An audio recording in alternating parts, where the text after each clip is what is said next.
Hi అండి, అందరికీ నమస్కారం. Welcome back to my channel. ఈ రోజు మనం ఈ వీడియోలో టిఫిన్ సెంటర్లో చేసేటటువంటి సీక్రెట్ కొబ్బరి చట్నీ అలాగే అల్లం చట్నీని ఈ వీడియోలో చేసి చూపించబోతున్నాను. చాలా సింపుల్, 5 నిమిషాల్లో ప్రిపేర్ చేసుకోవచ్చు. టేస్ట్ కూడా చాలా బాగుంటుంది. ఇక లేట్ చేయకుండా వీడియోలో కొబ్బరి చట్నీ ప్రిపేర్ చేసుకుందాము. దీనికోసం స్టవ్ పైన కళాయి పెట్టి 1 టీ స్పూన్ వరకు ఆయిల్ వేసుకోవాలి. కారం తగ్గట్టుగా ఒక 5-6 పచ్చిమిర్చి వేసుకొని కొంచెం త్వరగా వేయించుకుంటే సరిపోతుంది. మరి ఎక్కువగా ఫ్రై చేయాల్సిన అవసరం లేదు. చిన్న మిక్సీ జార్ తీసుకొని వేయించి పెట్టుకున్న పచ్చిమిర్చి, 1 కప్ వరకు పచ్చి కొబ్బరి అలాగే 4 జీడిపప్పులు వేసుకోండి. ఇది వేసుకోవడం వల్ల టేస్ట్ చాలా బాగుంటుంది. 1 టీ స్పూన్ వరకు జీలకర్ర, రుచికి తగ్గ ఉప్పు, 4 వెల్లుల్లి రెబ్బలు వేసుకొని ఒకసారి గ్రైండ్ చేసుకోవాలి. చూడండి, ఈ విధంగా ఒకసారి గ్రైండ్ చేసుకున్నాక ఇందులోకి ఒక 2 టేబుల్ స్పూన్ వరకు పచ్చి కొత్తిమీర వేసుకోవాలి. అలాగే వాటర్ కూడా యాడ్ చేసుకొని ఇప్పుడు మెత్తగా గ్రైండ్ చేసుకోవాలి. ఈ విధంగా మెత్తగా గ్రైండ్ చేసుకున్నాక ఇందులోకి సీక్రెట్ ఇంగ్రీడియంట్ వచ్చి ఒక చిన్న గ్లాస్ వరకు పచ్చి కొబ్బరి పాలను కానీ లేదు అంటే కాచి చల్లార్చిన పాలను కానీ వేసుకోండి. టేస్ట్ అయితే చాలా బాగుంటుంది. ఇంకా ఇందులో జీడిపప్పు వేసుకున్నాం కాబట్టి కొద్దిగా వాటర్ ఎక్కువ యాడ్ చేసుకున్నా కూడా టేస్ట్ అనేది అలాగే ఉంటుంది. తాలింపు వేసుకోవడం కోసం స్టవ్ పైన కళాయి పెట్టి ఒక చిన్న గంట వరకు ఆయిల్ వేసుకొని 1 టీ స్పూన్ వరకు ఆవాలు, జీలకర్ర, 2 ఎండుమిర్చి, ఒక కరివేపాకు రెమ్మలు వేసుకొని కొంచెం త్వరగా ఫ్రై చేసుకుంటే సరిపోతుంది. చివరిగా చట్నీని పోపు వేసుకోవడమే. అంతేనండి, చాలా సింపుల్. టేస్ట్ కూడా చాలా బాగుంటుంది. టిఫిన్ సెంటర్లో ఈ విధంగానే కొబ్బరి చట్నీ ప్రిపేర్ చేస్తారు. మీరు కూడా ఒకసారి ఈ విధంగా ట్రై చేసి చూడండి. టేస్ట్ అయితే చాలా రెండో రెసిపీ వచ్చేసి అల్లం చట్నీ. చాలా సింపుల్, ఈజీగా అయిపోతుంది, చాలా బాగుంటుంది. ముందుగా స్టవ్ పైన కళాయి పెట్టి ఇందులోకి ఒక చిన్న గంట వరకు ఆయిల్ పోసుకోవాలి. హీట్ అయిన తర్వాత ఒక పెద్ద అల్లం ముక్కని ఇలా చిన్న ముక్కలు కట్ చేసుకొని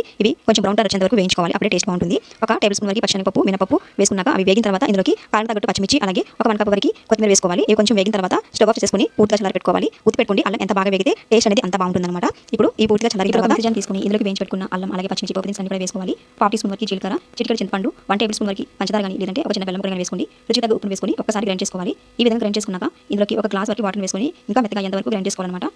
చూడండి, ఈ విధంగా మెత్తగా గ్రైండ్ అయిపోయింది కదా. దీన్ని ఇప్పుడు ఒక బౌల్కి ట్రాన్స్ఫర్ చేసుకొని చట్నీ అనేది తాలింపు వేసుకోవాలన్నమాట. ఇప్పుడు చట్నీ తాలింపు వేసుకోవడం కోసం స్టవ్ పైన మళ్ళీ అదే కళాయి పెట్టుకొని ఒక చిన్న గంట వరకు ఆయిల్ వేసుకోవాలి. ఆయిల్ కొంచెం హీట్ అయిన తర్వాత ఇందులోకి 1 టీ స్పూన్ వరకు ఆవాలు, ఒక 2 ఎండుమిర్చి, ఒక కరివేపాకు రెమ్మ వేసుకొని కొంచెం త్వరగా ఫ్రై చేసుకుంటే సరిపోతుంది. చూడండి, చక్కగా వేగిపోయింది కదా. ఇప్పుడు స్టవ్ ఆఫ్ చేసి చట్నీలో తాలింపు వేసుకోవడమే. అంతేనండి, చాలా సింపుల్ కదా. టేస్ట్ కూడా బాగుంటుంది. ఈ చట్నీ అనేది టిఫిన్ సెంటర్లో ఈవినింగ్ చిన్న పురుగులు వేసేటప్పుడు సర్వ్ చేస్తారన్నమాట. టేస్ట్ అనేది చాలా బాగుంటుంది. అంతేనండి, చాలా ఈజీగా 5 నిమిషాల్లో కొబ్బరి చట్నీ అలాగే పల్లి చట్నీ ప్రిపేర్ చేసేయచ్చు. ఇడ్లీ దోశలోకి చాలా బాగుంటుంది. వీడియో నచ్చితే లైక్ చేయండి, అలాగే షేర్ చేయండి. అలాగే ఇలాంటి మరిన్ని ఈజీ అండ్ టేస్టీ రెసిపీస్ కోసం మన ఛానల్ని సబ్స్క్రైబ్ చేసుకోవడం మర్చిపోవద్దు. Thanks for watching.